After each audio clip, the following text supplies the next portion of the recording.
بسم الله الرحمن الرحيم هو الذي بعث في الأميين رسولا منهم يتلو عليهم آياته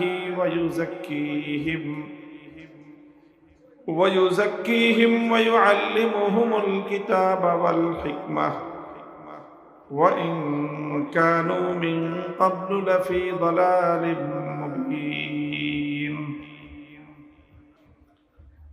وقال رسول الله صلى الله عليه وسلم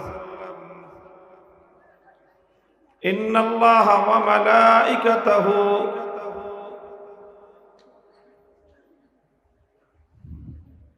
ومن في الأرض جميعا حتى الحيتان في جوف الماء وحتى النملة في جحرها ليصلون على معلم الناس الخير بارك الله لنا ولكم في القرآن العظيم ونفعنا وإياكم بالآيات والذكر الحكيم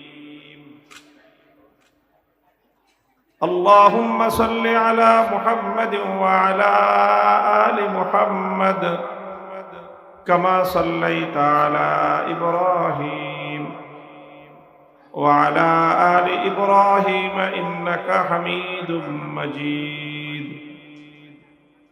اللهم بارك على محمد وعلى آل محمد كما باركت على إبراهيم وعلى آل إبراهيم إنك حميد مجيد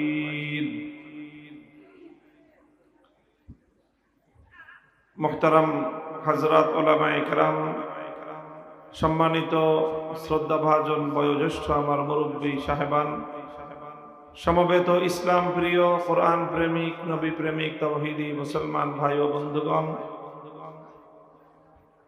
বাসা বাড়িতে পর্দার অন্তরালে অবস্থানরত আমার সম্মানিত মা ও বোনেরা, হরিণধরা দারুল উলুম মাদ্রাসার 15তম বার্ষিক মাহফিলে আল্লাহ পাক রব্বুল আলামিন আমাদেরকে আসার এবং আলেমদের কাছ থেকে কোরআন এবং হাদিসের কথাগুলো শুনবার, দ্বীনের এবং হিদায়াতের কথা শোনার তৌফিক আল্লাহ আমাদেরকে দান করেছেন। রব্বে করিমের বড়ই মেহেরবানি। আল্লাহ পাক রব্বুল আলামিনের দরবারে শুকরিয়া আদায় করি, আলহামদুলিল্লাহ। আমি আপনাদের সম্মুখে পবিত্র কোরআনে কারীমের একটি আয়াত এবং আল্লাহ রাসূল সাল্লাল্লাহু আলাইহি ওয়াসাল্লামের একটি হাদিসের মর্মার্থ পাঠ করেছি। এটাকে সামনে রেখে কিছু কথা আমি আপনাদের সম্মুখে আরজ করব। রাত যথেষ্ট হয়েছে, আবাসিক এলাকা, খুব দীর্ঘ আলোচনা আমি করব না। আল্লাহ পাক রব্বুল আলামিন আমাদের সকলের জন্য প্রয়োজন,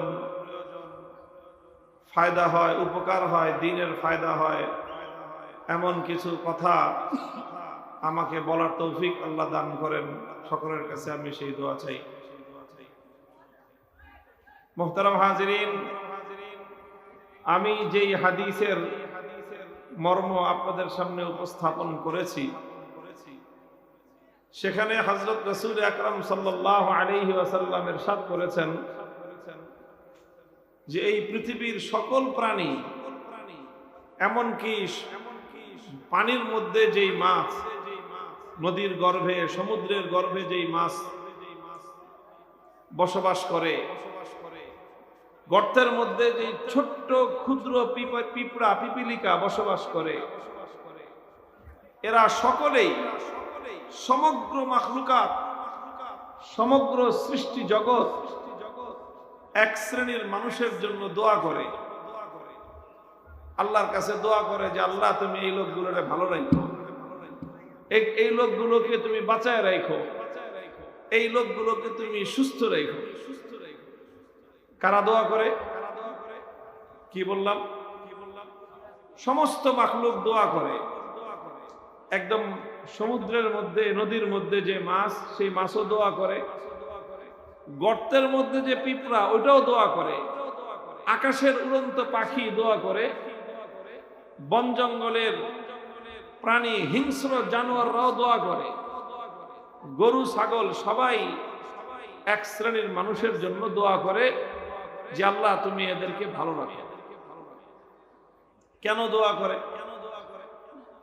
প্রথম কথা হলো কাদের জন্য দোয়া করে, আর দ্বিতীয় কথা হলো কেন দোয়া করে।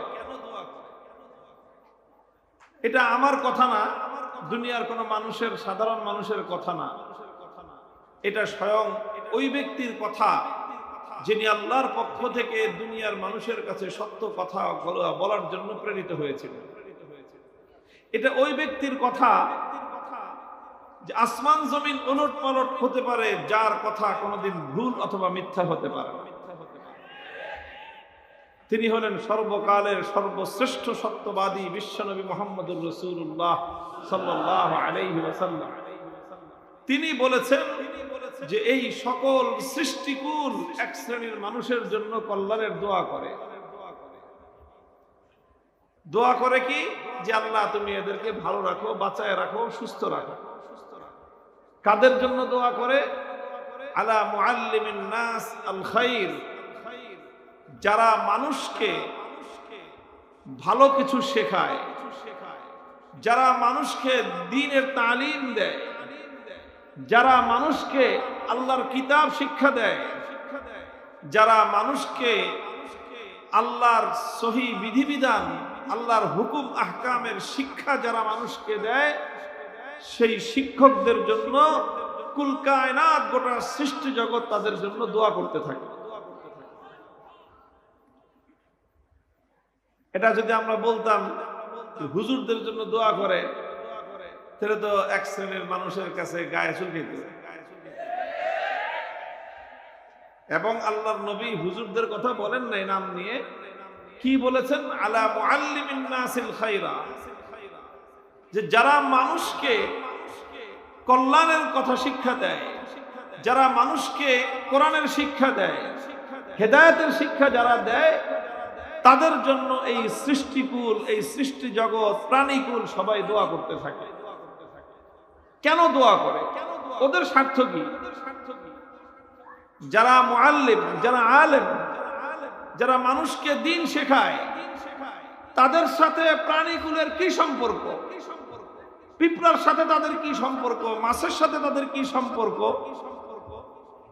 বনের হিংস্র প্রাণীদের সাথে আলেমদের কি সম্পর্ক যে তারা এদের জন্য দোয়া করে? দোয়া করে এই জন্য যে এই দোয়ার সাথে তার স্বার্থ জড়িত আছে। এই দোয়ার সাথে প্রত্যেকটা প্রাণীর নিজের স্বার্থ কি আছে? জড়িত আছে। কি স্বার্থ জড়িত? আলেম ওলামাদের জন্য দোয়া করলে পিঁপড়ার লাভ কি? আলেম ওলামাদের জন্য দোয়া করলে মাছের লাভ কি? আলেম ওলামাদেরকে আল্লাহর কাছে বলে যে আল্লাহ আলেমদেরকে ভালো রাখেন। আলেমরা ভালো থাকলে গরু ছাগলের সুবিধা কি? মুহতারাম হাজরিন, বিষয়টা বুঝার জিনিস, গভীর মনোযোগ দিয়ে, হৃদয় দিয়ে বুঝার জিনিস।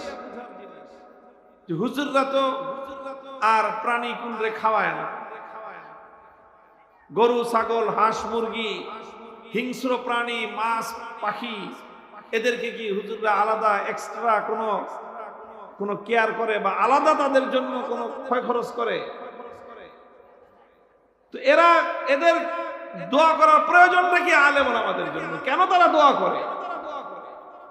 মুহতারাম হাজিরিন, তারা এই জন্য দোয়া করে যে আলেম ওলামারা ভালো থাকলে সমুদ্রের পিপিলিকা, সমুদ্রের মাছ সমুদ্র গর্ভে ভালো থাকবে।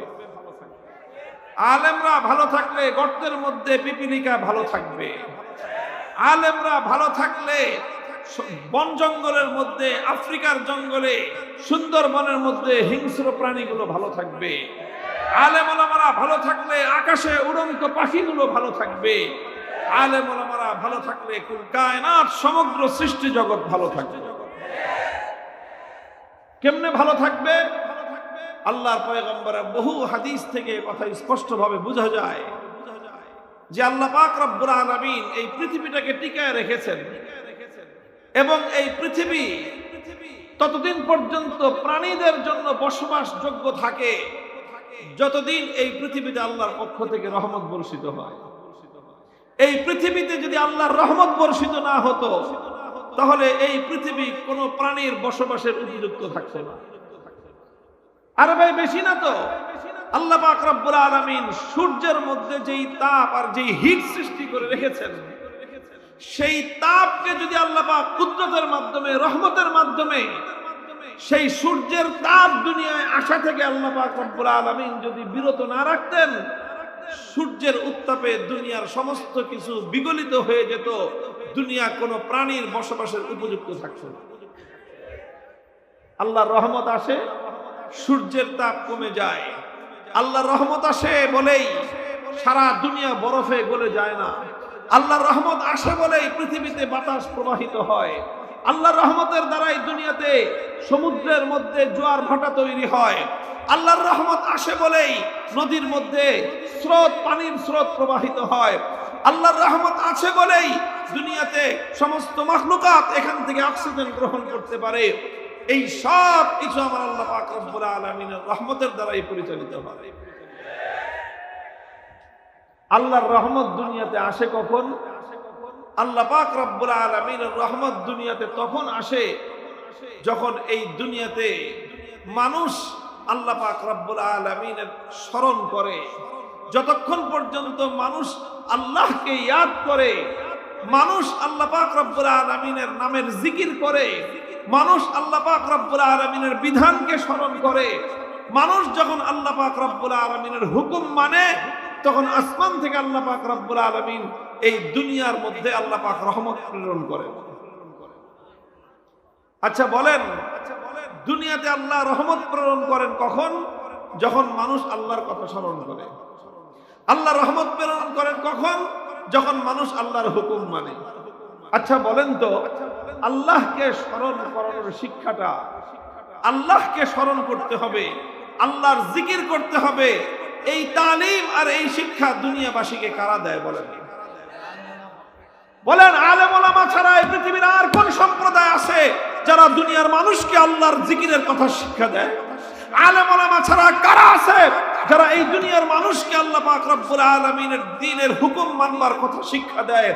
আলেম ওলামা ছাড়া দুনিয়ার আর কোন সম্প্রদায়টা আছে যারা এই দুনিয়ার প্রত্যেকটা মানুষকে আল্লাহর বিধান মেনে চলবার জন্য রাত দিন অহর্নিশ তারা মানুষকে উদ্বুদ্ধ করতে থাকে, মানুষকে শিক্ষা দিতে থাকে? আলেম সমাজ ছাড়া দুনিয়াতে আর কোন সম্প্রদায় আছে? বলবেন যে তবলিগের ভাইরা তো শিক্ষা দেয়। তবলিগের ভাইরা শিক্ষাটা পাইছে কার কাছ থেকে? আলেম ওলামারা তবলিগে আছে বলেই তবলিগের জামাতের ভাইরা হেদায়েতের উপর সহি পথে চলতে পারে।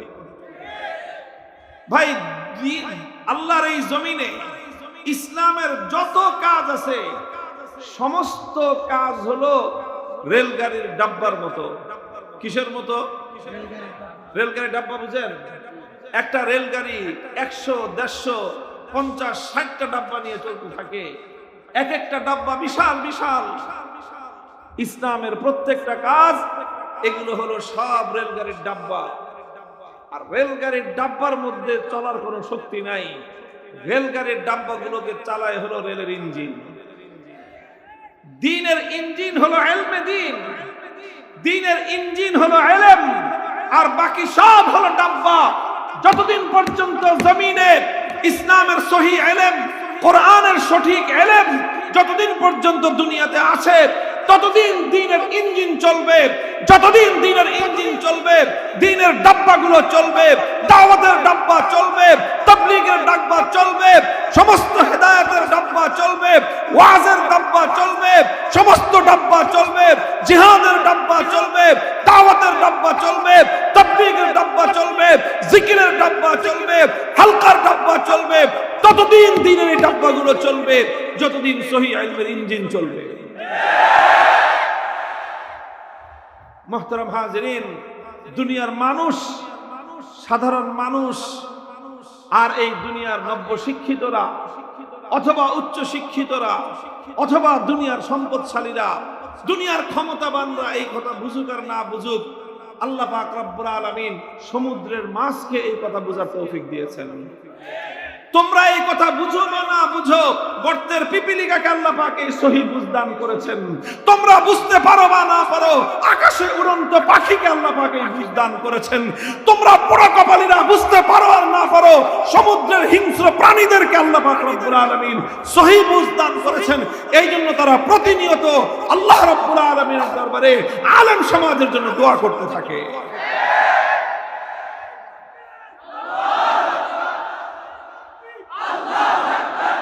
মুহতারাম হাজিরিন, এই জন্য যারা দুনিয়া থেকে সহি ইলমের চর্চাকে মুছে ফেলতে চায়, যারা দুনিয়া থেকে ইলমে দ্বীনকে ধ্বংস করতে চায়, যারা দুনিয়া থেকে আলেম সমাজকে নির্মূল করে দিতে চায়, তারা সারা দুনিয়ার সমস্ত মানবতার দুশমন, তারা তাম পৃথিবীর সমস্ত কায়নাতের দুশমন, গোটা সৃষ্টি জগতের দুশমন তারা।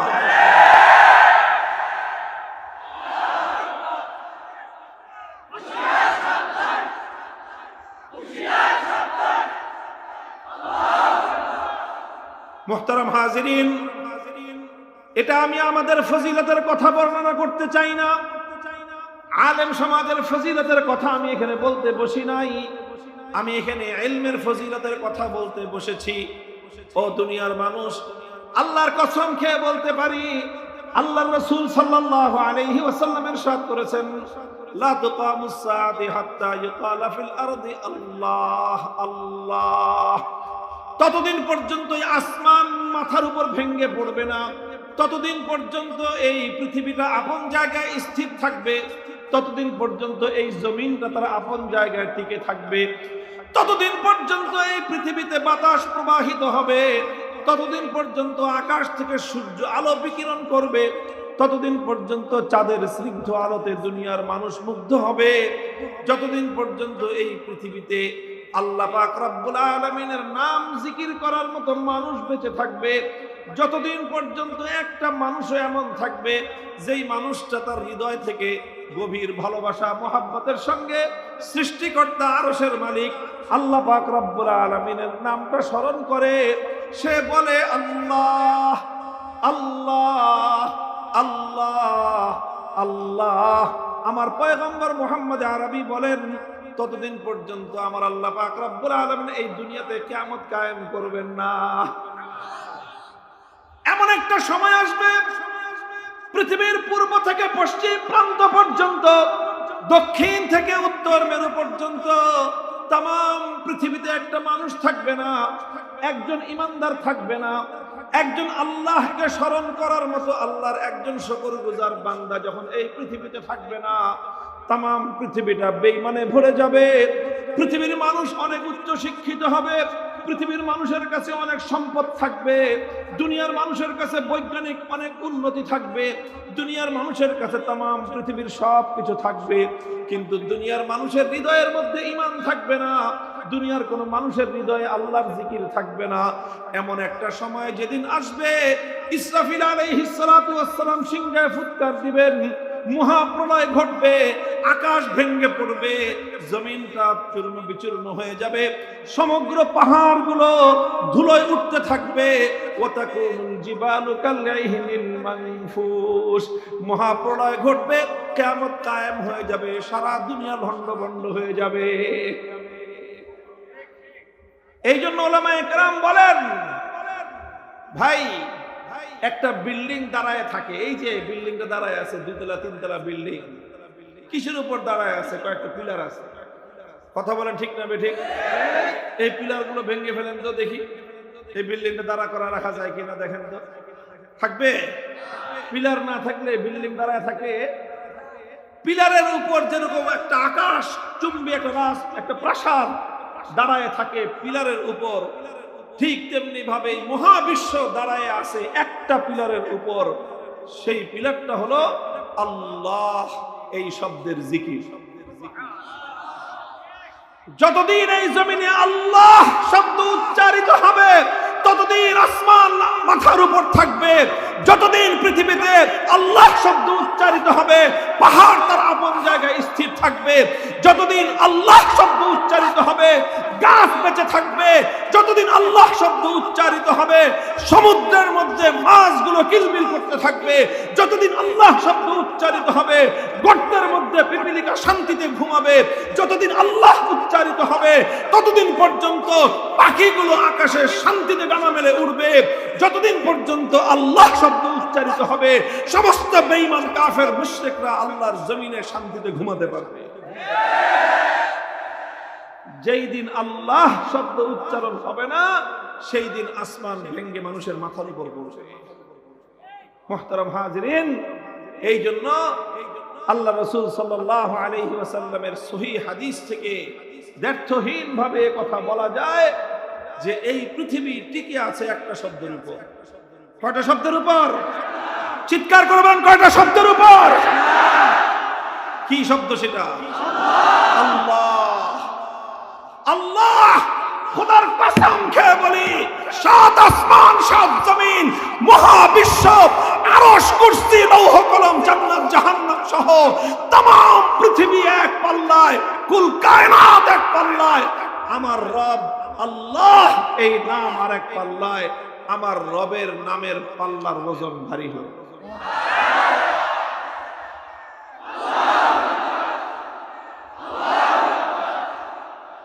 মুহতারাম হাজিরিন, আমি আপনাদেরকে দুটো কথা বললাম, কথাগুলো একটার সাথে আরেকটা ইন্টার রিলেটেড, একটার সাথে আরেকটা সংযুক্ত কথা।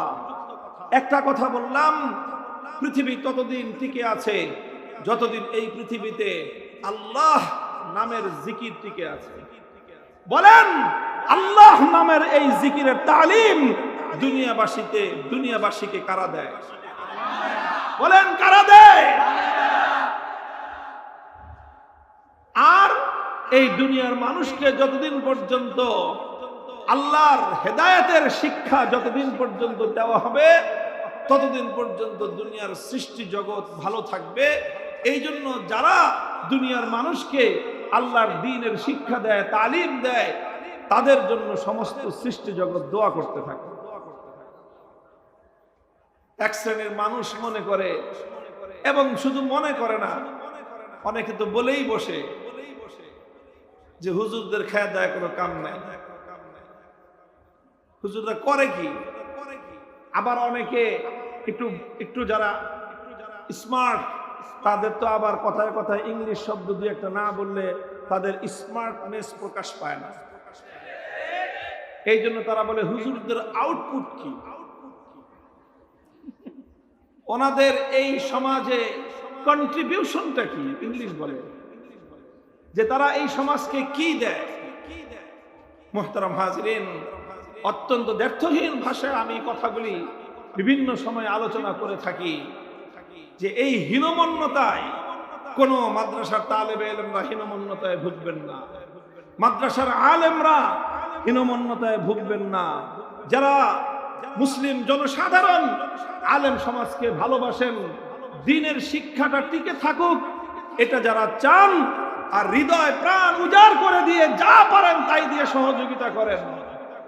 আমরা বলি না লক্ষ কোটি টাকা আপনাকে দিতে হবে, তবে এতটুকু বলি, একটা পিঁপড়া যেরকম দ্বীনি তালিমের জন্য তার হৃদয়ের গহীন থেকে দোয়া করে, আপনি আর কিছু করেন আর না করেন, আপনি হৃদয়ের গহীন থেকে কোরআনের শিক্ষাকে ভালোবাসবেন।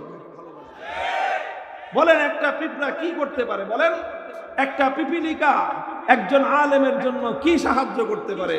ওর কাছে সাহায্য করার আছেটা কি? একটা মাছি কি সাহায্য করতে পারে? ওর কাছে আছে কি? আল্লাহ পাক রব্বুল আলামিন তাকে একটা হৃদয় দিয়েছেন, সেই হৃদয়টা উজাড় করে দিয়ে আলেমের জন্য আল্লাহর কাছে দোয়া করে। ভাই বলেন, আপনি গরিব হতে পারেন, আপনি কৃষক হতে পারেন, আপনি রিকশাওয়ালা হতে পারেন, আপনি ঠেলা গাড়ি চালক হতে পারেন, আপনি গার্মেন্টস কর্মী শ্রমিক হতে পারেন, আপনি দিনমজুর হতে পারেন, এমনকি আপনি ভিক্ষুক হতে পারেন, আপনি ভিখারি হতে পারেন, যা কিছু হন, দুনিয়ার সম্পদের বিবেচনায় আপনি নিঃস্ব হতে পারেন, কিন্তু বলেন আপনার বুকের বাম পাশে আল্লাহর দেওয়া একটা হার্ট আর হৃদয় আছে কিনা? বলেন, এই হার্টটা স্পন্দিত হয় কি হয় না? এই হার্টের স্পন্দন যদি থেমে যায়, দুনিয়ার কোনো মানুষ বেঁচে থাকতে পারবে? ভাই একটা পিঁপড়াও বেঁচে আছে কারণ পিঁপড়ার হার্ট আছে, একটা মাছি বেঁচে আছে কারণ মাছির মধ্যে একটা হার্ট আছে, একটা পাখি বেঁচে আছে কারণ পাখির মধ্যে একটা হার্ট আছে, একটা মাছ বেঁচে আছে কারণ তার মধ্যে একটা হার্ট আছে, হৃদয় আছে। ওই হৃদয়ের গহীন থেকে সে আলেমকে ভালোবাসে।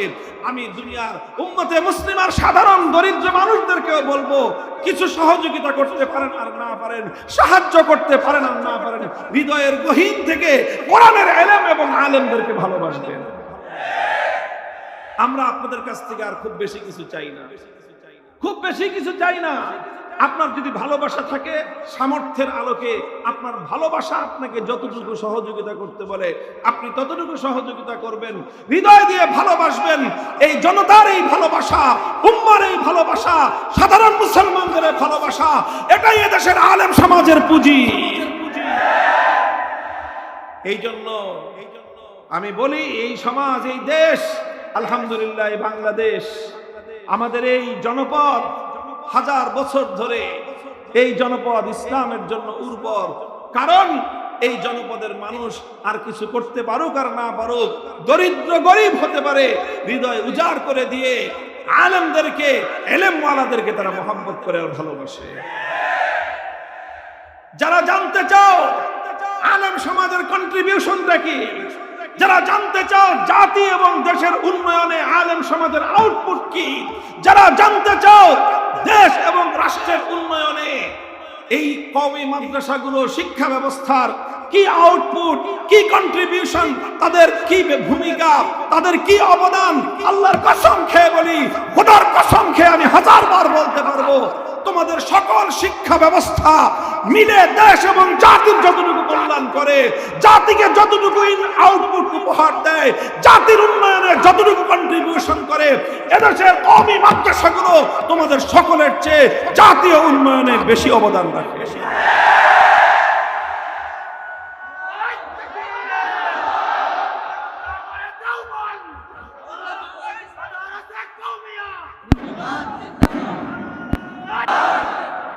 বলবেন হুজুর আপনারা কি করেন? অনেকে বলতে পারে হুজুর করেন কি, আর দেখি তো না আপনাদের করণ না। আপনারা দেশের উন্নয়নে কি ভূমিকা রাখলেন দেখলাম না তো। আপনারা জাতির উন্নতিতে কি ভূমিকা রাখেন দেখা তো যায় না। কওমি মাদ্রাসার হুজুররা তো খালি মসজিদ আর মাদ্রাসা চালায়।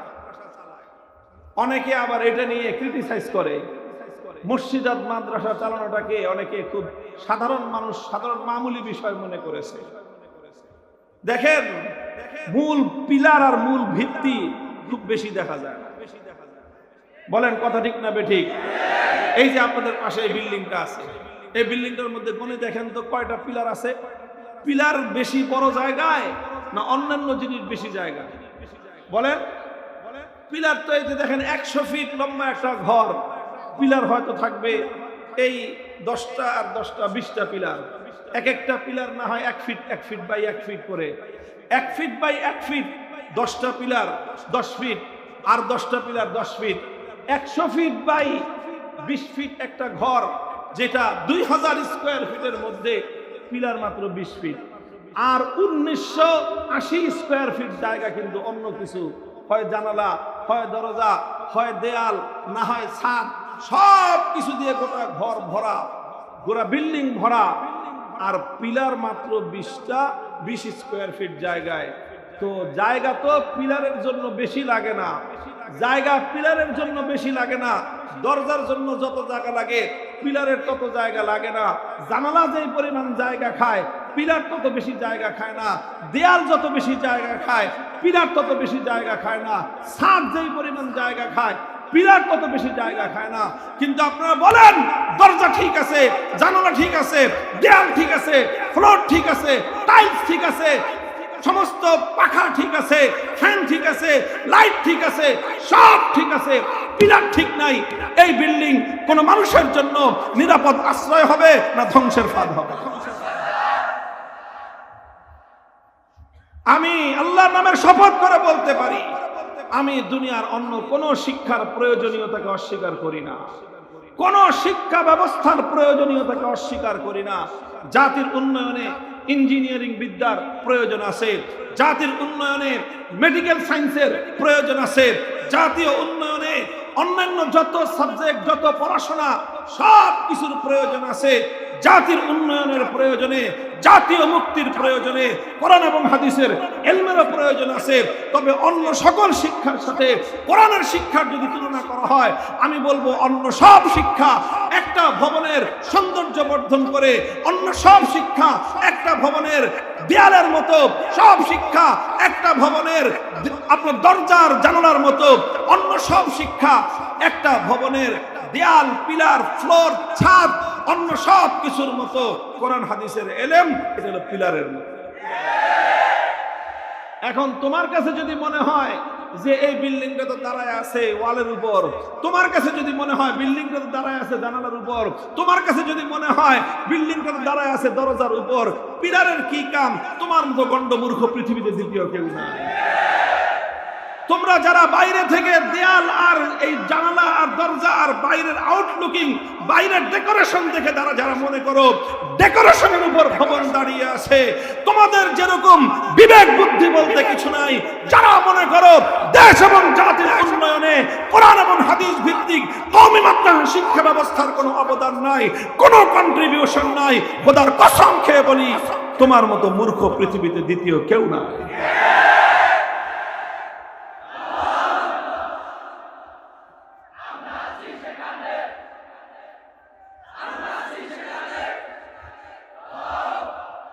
মুহতারাম হাজিরিন, এই জন্য পরিষ্কার কথা, সব শিক্ষার যেরকম প্রয়োজন আছে ঠিক তেমনি ভাবে জাতির মুক্তির জন্য, জাতির হেদায়েতের জন্য, জাতিকে সঠিক পথ নির্দেশনা প্রদান করার জন্য, জাতির অস্তিত্ব রক্ষা করার জন্য সবচেয়ে বেশি প্রয়োজন হলো খালেস এবং নির্ভেজাল কোরআন এবং হাদিসের শিক্ষা এবং ইলমের চর্চা। আলহামদুলিল্লাহ, সুম্মা আলহামদুলিল্লাহ, আল্লাহ পাক রব্বুল আলামিন আমাদেরকে সৌভাগ্যমণ্ডিত করেছেন। রাদিনা কিসমাতাল জাব্বারি ফিনা লানা ইলমুন ওয়ালিল আদাই মালু ফাইন্নাল মালা ইয়াফনা আন করিবিন ওয়া ইন্নাল ইলমা ইয়াবকা লা ইয়াজালু। হযরত আলী কাররামাল্লাহু ওয়াজহাহু পৃথিবীর অন্যতম সফল ব্যক্তি, ইতিহাসের অন্যতম সফল রাষ্ট্রনায়ক, বিশ্ব ইতিহাসের মধ্যে ন্যায়পরায়ণ শাসক হিসেবে স্বয়ং আল্লাহর রাসূল সাল্লাল্লাহু আলাইহি ওয়াসাল্লাম যার শ্রেষ্ঠত্ব সম্পর্কে আল্লাহর পক্ষ থেকে বাণী শুনিয়ে গিয়েছেন, ওয়া আবদাহুম আলী।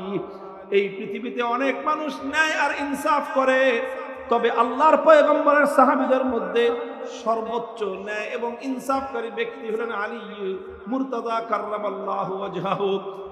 সেই আলী কাররামাল্লাহু ওয়াজহাহু গৌরব করে, অহংকার করে বলেন, রাদিনা কিসমাতাল জাব্বারি ফিনা। আল্লাহ পাক রব্বুল আলামিন একটা বন্টন করেছেন, দুনিয়ার বহু মানুষের কাছে দুনিয়ার সম্পত্তি দান করেছেন, দুনিয়ার উন্নতি আর চাকচিক্য দান করেছেন। আমাদেরকে আল্লাহ পাক রব্বুল আলামিন কোরআনের ইলম দান করেছেন। আমাদেরকে আল্লাহ এত সম্পদ দেন নাই, আল্লাহ আমাদেরকে দুনিয়ার এত উন্নতি আর দুনিয়ার এত জৌলুস দান করেন নাই।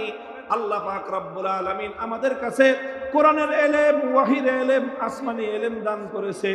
আমরা মাবুদের দরবারে শুকরগুজারি আদায় করি আর আমরা বলি, ওগো মাবুদ, সম্পদ না দিয়ে, দুনিয়ার ক্ষমতা না দিয়ে, দুনিয়ার চাকচিক্য আর জৌলুস না দিয়ে তুমি আমাদেরকে আসমানি ওয়াহির ইলম দান করেছো। ও মাবুদ, এতে আমরা সন্তুষ্ট হয়ে তোমার দরবারে সিজদায়ে শুকর আদায় করি। ফাইনাল মালা ইয়াফনা আন করিবিন ওয়া ইন্নাল ইলমা ইয়াবকা লা ইয়াজালু। দুনিয়ার অন্য সব কিছুর উন্নতি, দুনিয়ার সমস্ত জৌলুস, দুনিয়ার সমস্ত চাকচিক্য, এগুলো হলো ক্ষণস্থায়ী। আর আসমানি ওয়াহির ইলম, কোরআনের ইলম, এটা হলো চিরস্থায়ী। এটা দুনিয়াতেও মানুষের কাজে আসে, আখিরাতেও মানুষের কাজে আসবে। কিয়ামতের দিন যখন কিয়ামত কায়েম হয়ে যাবে, জাহান্নামীরা জাহান্নামে চলে যাবে, জান্নাতীরা জান্নাতে চলে যাবে। আল্লাহ পাক রব্বুল আলামিন বেহেশতের এক একজন মানুষকে ঘোষণা করবেন, বলবেন, ইউকালু লিহামিলিল কুরআন ইকরা ওয়ারতাকি ওয়ারাত্তিল কামা কুনতা তুরাত্তিলু ফিদ দুনিয়া ফাইন্না মানজিলাতাকা ইনদা আখিরি আয়াতিন তাকরাউহা। হে হামিলে কোরআন, যারা কোরআনের ধারক ছিল, বক্ষে আল্লাহর কোরআনের ইলমকে ধারণ করেছিলাম। তোমরা আল্লাহর কোরআন পড়তে থাকো, জান্নাতের উপরের দিকে তুমি চড়তে থাকো। তুমি একটা একটা করে আয়াত পড়বা, জান্নাতের উপরের দিকে চড়তে থাকবা। যে যত বেশি আল্লাহর কোরআনের আয়াত পড়তে পারবে, জান্নাতের তত উঁচু মর্যাদায় সে অভিষিক্ত হবে। ফাইন্না মানজিলাতাকা ইনদা আখিরি আয়াতিন তাকরাউহা, যেথায় গিয়ে তোমার কোরআনের তেলাওয়াত বন্ধ হবে, সেই পর্যন্ত গিয়ে তোমার উন্নতিও স্টপ হয়ে যাবে। আলহামদুলিল্লাহ, এটা আমাদের অহংকার, এটা আমাদের গর্ব।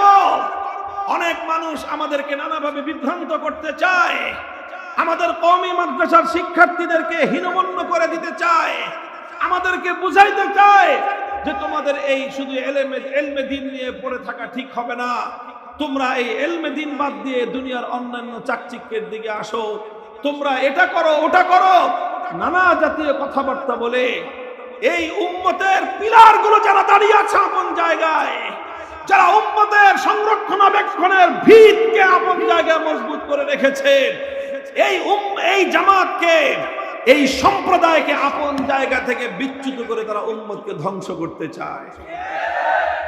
এই মিয়া পিলারে যদি আপনি কোন বেটা এখানে খাড়া রেছিস কে, তুই খাদ দেয় ওখানে দরজা দে। পিলারকে যদি বলেন তুই দরজার কাম কর, পিলারকে যদি বলেন তুমি আপন জায়গা থেকে সরে গিয়ে জানালার কাজ করো, পিলারকে যদি বলেন তুমি আপন জায়গা থেকে সরে গিয়ে দেয়ালের কাজ করো, তাহলে বলেন পিলার যদি আপন জায়গা থেকে সরে যায় তাহলে বিল্ডিং এবং ভবনের অস্তিত্ব টিকে থাকবে? এই জন্য কারো কোনো কান কথায় বিভ্রান্ত হওয়া যাবে না, কারো কোনো কান কথায় বিভ্রান্ত হওয়া যাবে না। আলহামদুলিল্লাহ, শাইখুল হাদিস আল্লামা আজিজুল হক রহমতুল্লাহ আলাইহি তিনি দৃষ্টান্ত দিয়ে একটা কথা বলতেন। দেখেন, সমাজে অনেক ধরনের শিক্ষা ব্যবস্থা আছে, আমি কোন শিক্ষা ব্যবস্থাকে খারাপ বলছি না। শিক্ষা, জ্ঞান, এই জ্ঞান যেটাই হোক, জ্ঞানের চর্চাকে ইসলাম উৎসাহিত করেছে, জ্ঞানের চর্চাকে মুসলমানরা উৎসাহিত করেছে। মুসলমানদের ইতিহাস থেকে সেটাই পাওয়া যায়। জ্ঞান যেটারই হোক, দুনিয়ার পার্থিব জ্ঞান হোক, কোরআন হাদিসের জ্ঞান হোক, উন্নতির জ্ঞান হোক, বিজ্ঞানের জ্ঞান হোক, সমস্ত জ্ঞানের চর্চাকে উৎসাহিত এবং উদ্বুদ্ধ করা হয়। তবে কথা হলো যে দেখেন, এই যে বিভিন্ন রাস্তার পাশে চায়ের দোকান থাকে না, চা দোকান, এই সমস্ত চায়ের দোকানে চা যেরকম বিক্রি হয়, রং চা বিক্রি হয়, র চা বলেন, কেউ রং চা বলেন, দুধ চা বিক্রি হয়, আবার দুধ বিক্রি হয়। কি বিক্রি হয়? দুধ বিক্রি হয় না? অনেক দোকান আছে যে সেখানে গরুর দুধ বিক্রি হয়, কাপ ভরে ভরে দেয়। গরুর দুধ দুই ভাবে বিক্রি হয়, একটাকে বলে পিওর দুধ, আরেকটাকে বলে মিক্সার। আপনারা দেখছেন কেউ মিক্সার কারে কম? এক কাপের আধা কাপ পানি, আধা কাপ দুধ। তো পানি আর দুধ মিলিয়ে দিলে মনে হয় দুধের মতোই, কিন্তু ওটা আসলে কি দুধ না, এটা মিক্সার? বলেন তো, এক কাপ পিওর দুধের দাম আর এক কাপ মিক্সারের দাম এক সমান?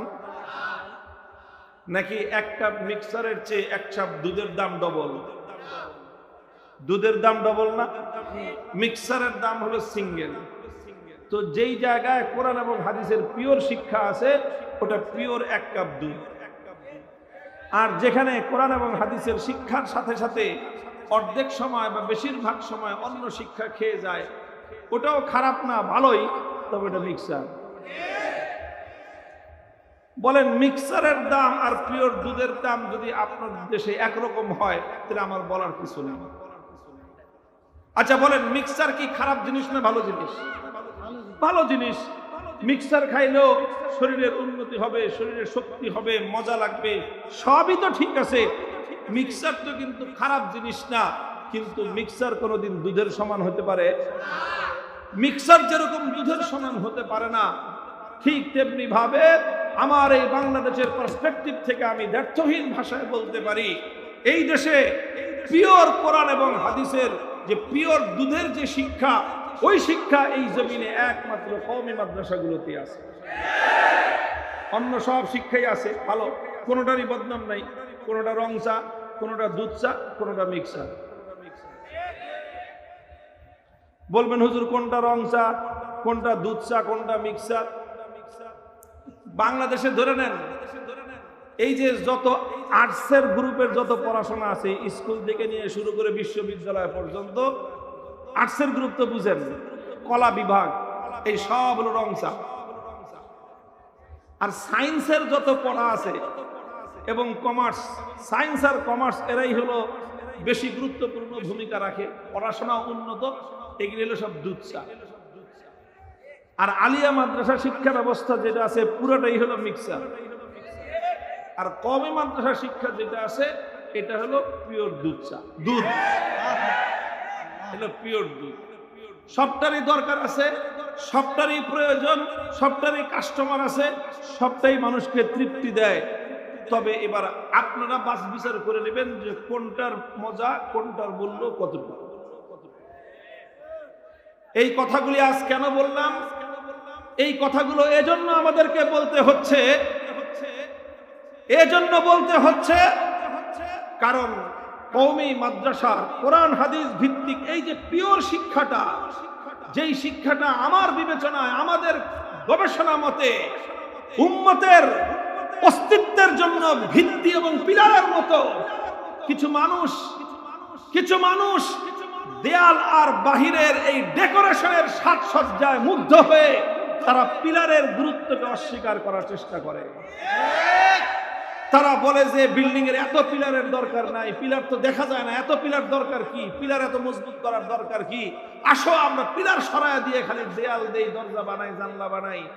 তারা আত্মঘাতী চিন্তা করে, আত্মঘাতী চিন্তা করে।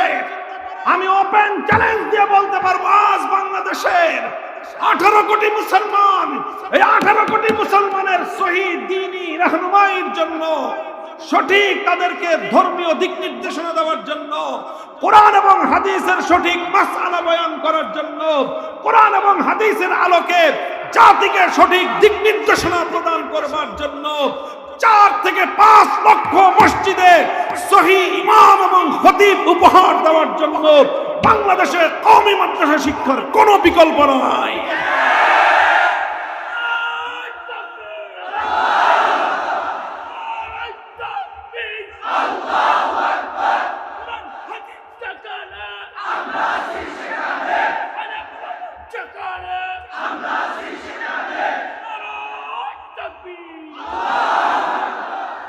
মুহতারাম হাজিরিন, একটা কওমি মাদ্রাসা হয়তো অনেক বড় মাদ্রাসা না, এটা হরিণধরা দারুল উলুম মাদ্রাসা, হয়তো সর্বোচ্চ পর্যায়ের শিক্ষা ব্যবস্থা এখানে নাই, কিন্তু এখানে আজকে আমরা 6টা বাচ্চার মাথায় পাগড়ি দস্তারে ফজিলত প্রদান করেছি। কথা বলে ঠিক না বেঠিক? এই 6টা সন্তান তাদের পক্ষে আল্লাহর কোরআনকে পরিপূর্ণভাবে তারা আত্মস্থ করেছে। আপনাদের সামনে আপনাদের ছোট ছোট বাচ্চারা, আপনি আমি মারা গেলে তারা একেবারে গোসল থেকে নিয়ে শুরু করে দাফন পর্যন্ত কিভাবে আল্লাহর নবীর হুকুম মোতাবেক, ইসলামী শরীয়তের বিধান মোতাবেক কিভাবে আপনাকে গোসল দিবে, কাফন পরাবে, জানাজা পড়বে, দাফন করবে, সমস্ত শিক্ষাগুলো 6, 7, 8 বছরের ছোট ছোট বাচ্চারা আত্মস্থ করে আপনাদের সামনে হাজার হাজার মানুষের সামনে যে সাহসিকতা নিয়ে তারা প্রদর্শন করলো, এই শিক্ষা যদি বাংলাদেশে থেকে থাকে এই সকল মাদ্রাসাগুলোতেই আছে। এই শিক্ষাটা এই উম্মতের জন্য, এই উম্মতের অস্তিত্বের জন্য পিলার এবং ভিত্তির মতো। খবরদার যারা এই ভিত্তির ব্যাপারে গুরুত্বহীন মনে করেন, এই ভিত্তিগুলোকে আপন জায়গা থেকে সরিয়ে দিতে চান, আপনাদের বিবেচনায় আপনারা কল্যাণকামী হলেও আপনাদের ব্যাপারে ফার্সি ভাষার প্রবাদ হলো আপনারা নাদান দোস্ত, আপনারা হলেন মূর্খ বন্ধু। নাদান দোস্ত কাকে বলে? ফার্সি কিতাবের মধ্যে একটা গল্প আছে, ফার্সি কিতাবের মধ্যে একটা গল্প আছে, এক বাদশা বাস পাখি পালে একটা। তো এই বাস পাখি, বাদশারা তো এরকম শখ থাকে বাদশাদের, কেউ হরিণ পালে, কেউ আপনার বাস পাখি পালে, কেউ বিড়াল পালে, নানা ধরনের, অনেকে তো বাঘ বা ভাল্লুকও পালে। তো বাদশার একটা বাস পাখি, বাস পাখি তো হলো পাখির রাজা, পাখি আকাশে উড়ন্ত পাখির মধ্যে সবচেয়ে সাহসী, সবচেয়ে বুদ্ধিমান এবং সবচেয়ে শক্তিশালী পাখির নাম হলো বাজ পাখি। এই বাজ পাখি মানুষের পোষ মানে। দুইটা প্রাণী সবচেয়ে বেশি পোষ মানে। একটা হলো ভূপৃষ্ঠে যে সমস্ত প্রাণী, চতুষ্পদ প্রাণীর মধ্যে কুকুর হলো সবচেয়ে বেশি পোষ মানে, আর পাখির মধ্যে সবচেয়ে বেশি পোষ মানে হলো বাজ পাখি। ইসলামী শরীয়তের মধ্যে কুকুরকে দিয়েও বিভিন্ন কাজ করানো যায়। কুকুরকে ঘরে রাখা যায় না। কোথায় রাখা যায় না? নিজের বেডরুমে রাখা যাবে না, নিজের ড্রয়িং রুমে রাখা যাবে না, বাড়ির ভিতরে কুকুর রাখা যাবে না। ইসলাম কুকুরকে মহব্বত করতে বলেছে, কুকুরের প্রতি দয়া করতে বলেছে, কুকুরকে আদর করতে বলেছে, কুকুরকে কষ্ট দিতে নিষেধ করেছে, কিন্তু কুকুরকে ঘরে ঢুকাইতেও নিষেধ করেছে। খবরদার, কেউ কুকুর পাললে পালবেন, কুকুরের জায়গা হবে দরজার সামনে, কুকুরের জায়গা হবে ঘরের বাইরে। যদি কুকুরকে ভালো রাখতে চান, খুব বেশি শখ হয়, আপনার বাড়ির বাইরে কুকুরের জন্য আলাদা ঘরের ব্যবস্থা করবেন।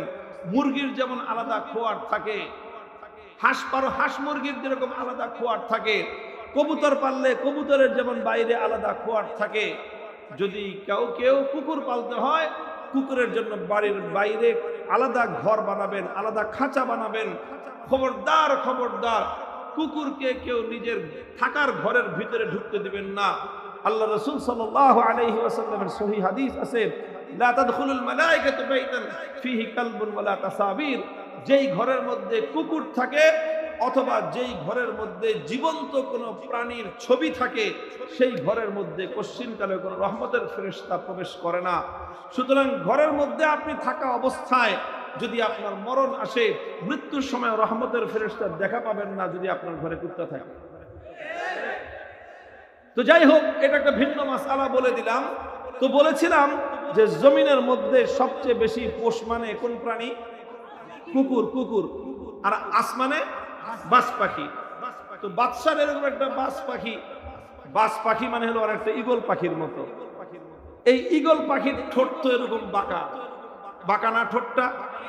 ওর ঠোঁট বাঁকা বলে ওই ঠোঁটের মধ্যে এমন শক্তি আছে, আপনারা অনেক সময় বিভিন্ন দৃশ্যে দেখা যায় যে এতটুকু একটা ঈগল পাখি এত বড় একটা মাছ, ও যে ওর দুই পাঞ্জা দিয়ে ধরছে আর দুই ঠোঁট দিয়ে যে ধরছে, ওর নিজের শরীরের থেকে হয়তো 3 গুণ বেশি ওজন হবে, কিন্তু ওই মাছ তার পাঞ্জা থেকে ছুটার শক্তি তার নাই। কথা বলেন ঠিক না বেঠিক? তো এই বাজ পাখির শক্তি কিসের মধ্যে? বাজ পাখির শক্তি হলো ওর যে দুইটা পাঞ্জার যে নখগুলিও বাঁকা। সাধারণ মানুষের মতো সোজা নখ না। ঈগল পাখির নখ কেমন? বাঁকা। ঠোঁট কেমন? বাঁকা। এই বাঁকা ঠোঁট আর বাঁকা নখের মধ্যেই হলো ওর শক্তি। এই পাঞ্জা দিয়ে যখন কোনো একটা কিছু ধরে, এটা আর ছুটার আর উপায় নাই। এখন এই বাদশার বাজ পাখি, আরাম প্রিয় বাজ পাখি, এমনি বন জঙ্গলের বাজ পাখি তো শিকার করে খায়, পাখি ধরে, মাছ ধরে, এটা ওইটা পোকামাকড় ধরে খায়। বাদশার রাজপ্রাসাদে বাজ পাখি পালিত হয়, তার তো আর শিকার করতে হয় না। এই বাজ পাখিকে বাদশাহ ভালো ভালো খাবার খাওয়ায় পালে, খুব আরাম আয়েশে থাকে। হঠাৎ করে এক বাজ পাখি একদিন বাদশার বাড়ি থেকে উড়াল দিয়ে গিয়ে এক বৃদ্ধা বুড়ির বাড়িতে গিয়ে পড়ছে। এখন বুড়ির বাড়িতে গিয়ে যখন পড়ছে, ক্লান্ত হয়ে গেছে উঠতে উঠতে, তো এখন বুড়ির এই বাজ পাখিটাকে দেখে খুব মায়া লাগছে যে আহারে, পাখিটা ক্লান্ত হয়ে গেছে। এখন সে পাখিটাকে ধরে নিয়ে ঘরের ভিতরে নিয়ে গেছে।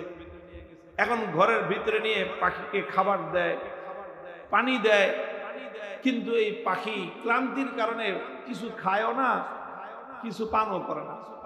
তো বুড়িটার খুব মায়া লাগছে যে আরে ওর ঠোঁটটা বাঁকা তো, ওই জন্য খাইতে পারে না, এবং ক্লান্তির কারণে দাঁড়াইতেও পারতেছে না, নখগুলো বাঁকা তো, এই জন্য ও দাঁড়াইতেও পারতেছে না। এখন এই বুড়ির মায়া দয়া লাগছে এত বেশি বাজ পাখির উপর, এখন সে ব্লেড নিয়ে আইসা ওর বাঁকা ঠোঁট কেটে সোজা করে দিচ্ছে। ওর হাতের পাঞ্জার নখগুলি সব কেটে সোজা করে দিচ্ছে। আচ্ছা, এখন বলেন, ঈগল পাখির শক্তি হলো ওর বাঁকা ঠোঁটের মধ্যে, ওর শক্তি হলো ওর বাঁকা নখের মধ্যে, এখন ওর শক্তি যদি, কারণ আপনার হাতের আঙ্গুলগুলো যদি কেউ কাইটা ফেলায়, 5টা আঙ্গুল যে কিরকম দেখা যায় লম্বা লম্বা, 5টা আঙ্গুল কেটে ফেললো, হাতের 5 আঙ্গুল কাটছে, এই হাতের 5 আঙ্গুল কাটছে, পায়ের 5 আঙ্গুল কেটে ফেলছে, আপনি বলেন তো আপনার শক্তিমত্তা 10 ভাগের 1 ভাগ আর বাকি আছে? কোনো কিছু শক্ত করে ধরতে পারবেন? পারবেন না। কারণ এই আঙ্গুলগুলোর মধ্যেই, আঙ্গুলগুলো বাঁকা হয় বলে আঙ্গুলের শক্তি আছে। আঙ্গুল যদি বাঁকা না হইতো, এই আঙ্গুল দিয়ে হাত দিয়ে কোনো কিছু শক্ত করে ধারণ করা যেত না। এখন বাদশার লোকজন তো বাদশার শখের পাখি হারায় গেছে। এবার বুঝেন, রাজপ্রাসাদের সমস্ত প্রহরীরা মাথা খারাপ, বাদশা যদি পাখি খুঁজে না পায় চাকরি একটারও থাকবে না। এখন সব গোটা এলাকায় ছড়ায় পড়ছে যে বাদশার শখের পাখি হারায় গেছে, ওরে তো খুঁজে বাইর করতেই হবে, বাইর করতেই হবে। খুঁজতে খুঁজতে খুঁজতে খুঁজতে গিয়ে দেখে ওই ঝুপড়ি ঘরের বুড়ির বাড়িতে বাদশার বাজ পাখি। যা দেখে যে বুড়ি এই বাজ পাখির যে অবস্থা করছে, এত ঠোঁটও নাই, ওর একটা ঠ্যাংও নাই, সব নখ কাইটা সোজা করে থুইছে। এখন জিজ্ঞাসা করছে, বুড়িমা আপনি কাম করছেন কে? কয় বাজ পাখিটা দেখে আমার খুব মায়া লাগছে, যে ওরে কেউ দেখাশোনা করার নাই, ঠোঁটটা বাঁকা হয়ে গেছে, নখগুলি বড় হয়ে গেছে, কেউ কাটা দেয় না, এই জন্য আমি ওর মায়া করে মহব্বত করে আমি ওর ঠোঁটগুলো কাইটা সোজা করে দিছি, নখটা কাইটা সোজা করে দিছি। এখন এই অবস্থায় পাখি নিয়ে বাদশার কাছে যখন গেছে, বাদশা এই অবস্থা দেখে বলে করছে কে এই কাম? কয় যে বুড়ি করছে। কি জন্য করছে? কয় পাখিকে মায়া করে করছে। তখন বলল যে হায় রে নাদান দোস্ত, মূর্খ উপকারী, মূর্খ বন্ধুর কপালে পাল্লায় যদি কেউ পড়ে, মূর্খ বন্ধুর পাল্লায় যদি কেউ পড়ে, তাহলে ওই মূর্খ বন্ধু তোমার উপকারের নামে তোমার সারা জিন্দেগির সারে সর্বনাশ ঘটায় ছাড়বে। কিছু মানুষ এরকম আমাদের দ্বীনি শিক্ষা ব্যবস্থার মূর্খ বন্ধু সেজে আমাদেরকে এসে নানা ধরনের সলা পরামর্শ দিতে চায়।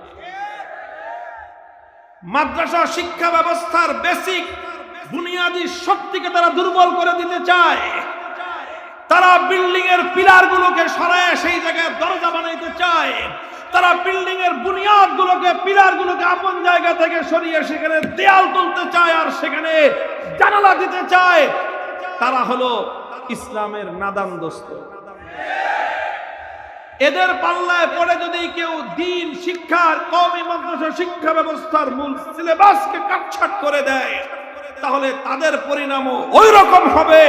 বাদশার শাহী প্রাসাদের বাজ পাখি নাদান এই বৃদ্ধার বাড়িতে গিয়ে নিজের ঠোঁট আর নখ হারিয়ে সে যেমন তার সমস্ত শক্তিমত্তা হারিয়ে বসেছিল, উম্মতের শক্তির সর্বশেষ আশ্রয় মাদ্রাসা যেগুলো এদেশের এই উম্মতের সর্বশেষ দুর্গ, সেই দুর্গগুলো ধসে পড়বে, উম্মত তার সর্বশেষ আশ্রয়স্থল হারিয়ে ফেলবে।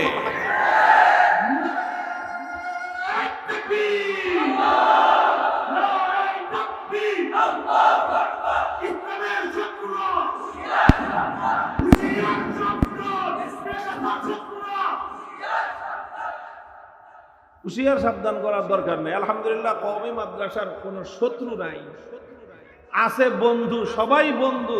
তবে বন্ধু দুই রকম। কয় রকম বন্ধু? একটা হলো শিক্ষিত বুঝবান বন্ধু, আর একটা হলো নাদান বন্ধু। নাদান বন্ধু তো ভাই বন্ধু, নাদান বন্ধুকে ভালোবাসতে হবে, তবে নাদান বন্ধুর কথা মতো চলা যাবে না। কথা বলেন ঠিক না বেঠিক?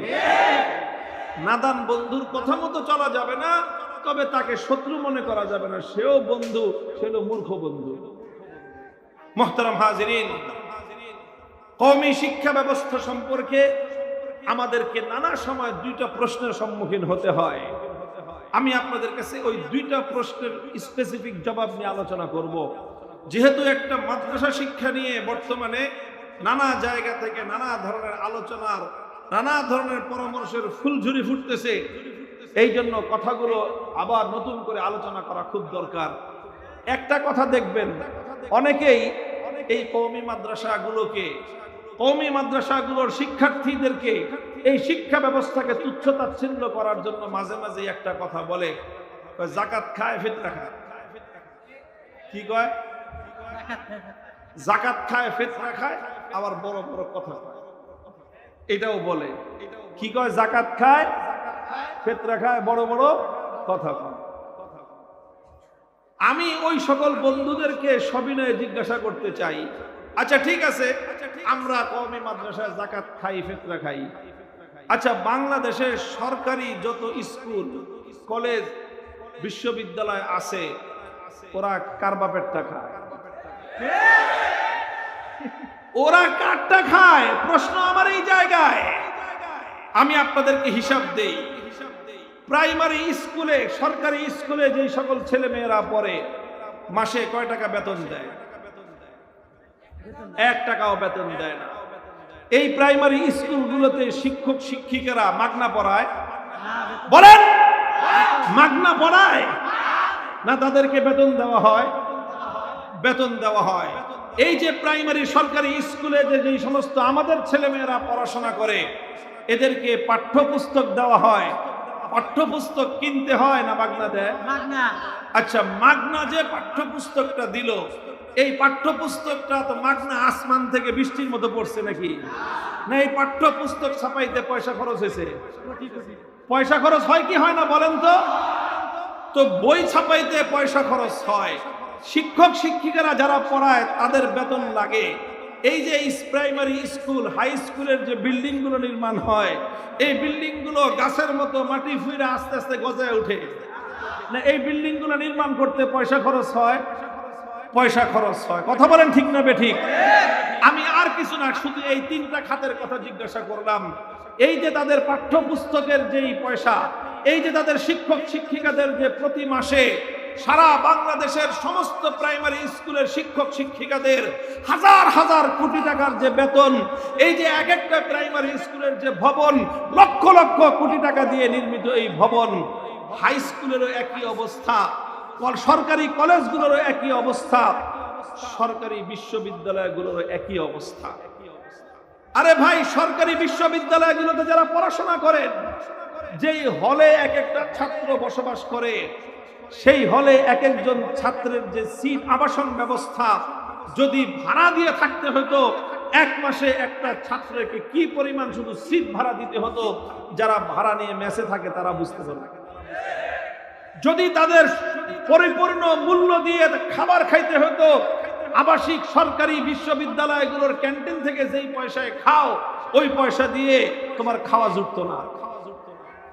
তারপরে এই যে সরকারি মেডিকেল কলেজগুলোতে যারা ডাক্তারি পড়াশোনা করে, ডাক্তারি পড়াশোনা করতে একজন ছাত্র, একজন ছাত্রী 5 বছরের MBBS কোর্স শেষ করে। 5 বছরের MBBS কোর্স করতে, সম্পন্ন করতে একজন শিক্ষার্থীর পিছনে কত টাকা ব্যয় হয়, সরকারি মেডিকেলে গেলে এটা বোঝা যাবে না। বাংলাদেশে এখন প্রাইভেট মেডিকেল কলেজের অভাব নাই। আপনাদের এই হেমায়তপুর থেকে একটু আগে এলে সাভার এনাম মেডিকেল কলেজ আছে, এই উত্তরায় অনেকগুলো মেডিকেল কলেজ আছে, হাজার শত শত মেডিকেল কলেজ সারা দেশে আছে। যে কোনো একটা মেডিকেল কলেজে খবর নেন যে একজন শিক্ষার্থী 5 বছরের MBBS শিক্ষা কমপ্লিট করতে কম করে না হলেও 30 থেকে 35 লক্ষ টাকা তার খরচ হয়।